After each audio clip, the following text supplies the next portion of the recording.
All right, so we're gonna start off with just a stationary, okay, when we got nobody on base. We're just fielding the ball, coming up to it, feeling like an infielder, okay? We really wanna focus on the outfield of keeping the ball in front of us, okay? If the ball gets behind us, those runners are still running. All right, so we do a couple here, just in front, all right, then we'll scoot it back a little bit. And then Josh is gonna attack the baseball like he would in a game, and then square up to it, and then just field it, okay? Again, making sure that we are keeping this ball in front of us, all right? That's one, okay? When we field the ball on the run, okay, from the outfield position, okay, in a game, we can't really worry about what leg are we gonna field it off of, okay? So some people talk about fielding it off your right foot or opposite glove hand in front, okay? Some people talk about fielding it this way, all right, to get into our curl hop.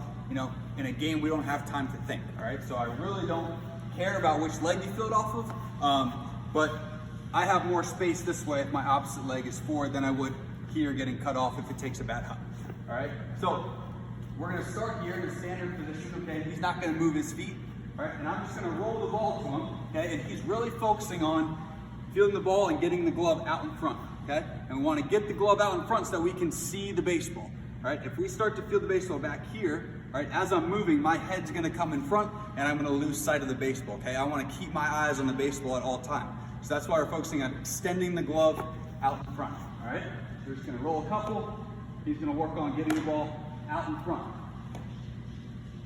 Okay, one more. Good, all right? And then we'll step back, okay? And this is what we're working on with runners on base, okay? Not necessarily a do or die that's at the end of the game, okay? But we're working through the ball, and every single rep, you need to come up, all right, like you're going to throw somebody out. Okay, we're not gonna actually throw the ball here, all right? But you need to come up like you're going to throw somebody out, okay? Here we go. You're gonna attack the ball, good. Come up ready to make a throw.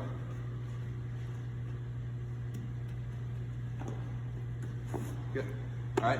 And then these next couple, all right, we can work on circling it up where I can put the ball to his left and to his right, and he can work on coming back towards me, towards the field of play, all right?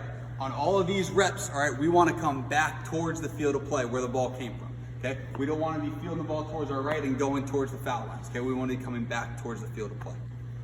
Be a do or die, okay? A do or die is a late game situation, end of the game, tying or when he runs on second base, and we have to throw him out from the outfield, okay? There's no choice but to throw him out. If we don't throw him out, all right, then the game's over or they're gonna tie the game up, okay? We need to be able to throw this runner up. So when we attack this baseball, we're attacking it at full speed, 100 miles an hour. If we don't field this baseball, the game's over anyway, okay? So we need to be able to accelerate as much as we can through the baseball to get as much behind our throw and get a great throw into the field of play, all right? So Josh is gonna attack this at full speed, okay? And again, if he misses this baseball, the game's over. All right, but we have to be able to throw this runner out. So this is a full speed, not under control. Next is the quarterback drill, okay? This is a great drill for both infielder and outfielders, okay?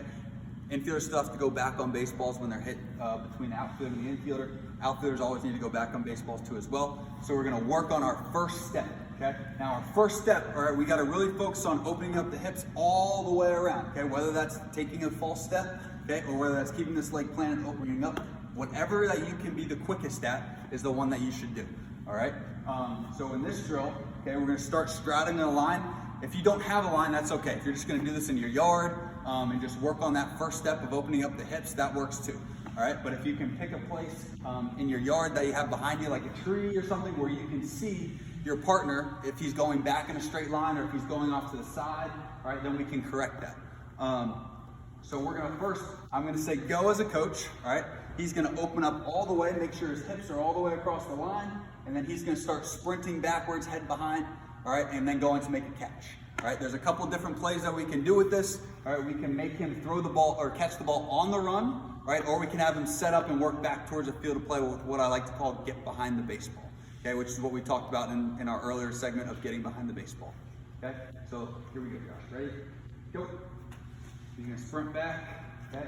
I throw it, he gets behind it, and then he comes through and catches it. All right, so our goal as an outfielder is to get behind the baseball and work every single play back towards the field of play, whether it's a ground ball, whether it's a fly ball. We want to beat the ball to the spot and try to get behind it so we can get our momentum on a throw coming back towards the field of play. All right, the more momentum we can get back towards the field of play, the easier of a throw it's going to be on our arm, and we're gonna have a stronger throw. All right, if our momentum is going back towards the fence and we gotta stop our momentum and then gain it up again to make a throw back into the field of play. All right, so when we talk about getting behind the baseball, all right, if I'm going to catch this ball right here, okay, I need to work farther than I think I need to work in order to come back and catch this ball right here. Okay, so again, I'm working back towards behind it, right? A lot of players like to drift on this ball going back, okay? And they catch it here, and then I gotta stop my momentum, and then I gotta get everything going back again when I could have sprinted a little bit farther and came forward on the baseball to come through. Our next drill is gonna be balls in the gap, okay, on the ground, or if you're a corner outfitter, a ball down the line, all right? So the footwork and the technique that we want to be able to spin, throw, if we can't get around the baseball, right, but we gotta cut it off and we gotta turn and make a good throw, this is the footwork that we're gonna use, okay?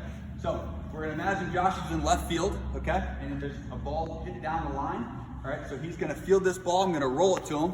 He's going to plant his right foot, okay? So his glove side foot, field the baseball, plant his other foot, turn, shuffle, and throw back towards his cutoff man, all right? Plant with the right foot, spin, shuffle, and throw, okay? So this can be any ball that's in the gap, okay? Or down the line, spin, plant, and throw, okay? So if you got some room, or if you got a few other people that you're working with, okay, you can put a cutoff man out there, all right, and work on your throws towards the cutoff. Next one's gonna be a diving drill, okay? Diving technique, going head first. A little bit of tough track here for Josh, but he's gonna take one for the team for us and work on it. So when we dive and when we lay out head first, all right, we want to make sure we get our hands out going for us, okay? Almost like we're sliding on a slip and slide, okay? When we get in trouble is when we try to have our hands break our fall and then our body keeps going forward and our hands kind of collapse there, all right? So we want to keep our hands going out, all right? So Josh is going to be on his knees, okay? I'm going to toss the ball to his right, all right? Then he's going to pop up, and I'm going to toss the ball to his left, all right? And we're just going to work on that technique.